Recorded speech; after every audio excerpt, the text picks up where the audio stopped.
Bilmədim ey, kimdədir çarxın haçarı, təbiətin sirrini tapmadım barı.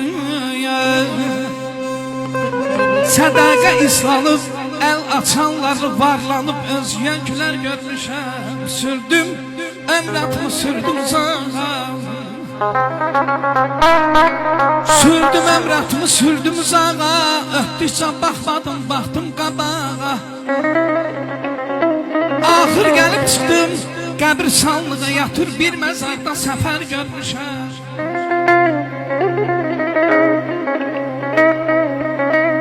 Harda yatıb qaldın qara bəxtim, dağılıb dövlətim var da yan gedir.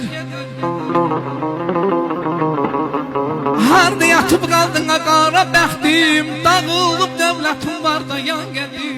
Gəl ha gəl, günündən can deyən dostlar, görürlər qalmışam darda yan gedir.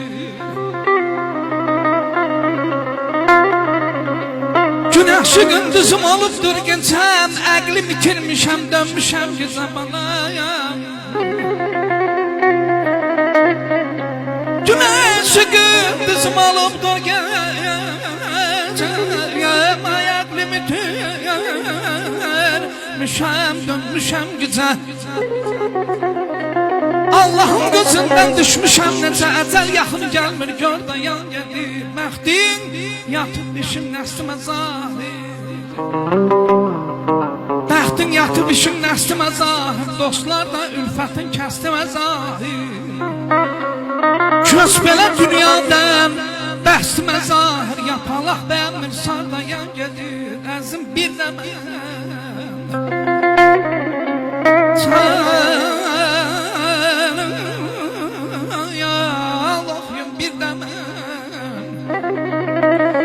ömür keçir, gün keçir, zaban olmaram bir də mən. Yaradan bəxt eyləsin, hamıya taxt eyləsin, bizim bəylə gəldi, Allah özü xoşbəxt eyləsin, amin. Əziyəm bəndinə, su gəlibdir bala bəndinə, mənə zərdən vurğulam məllim, görəm bayra yaxınalı kəndinə.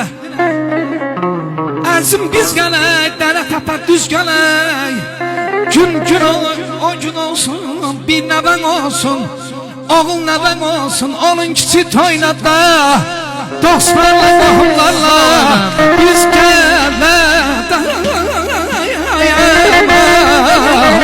aman aman, aman ayda, baxayca.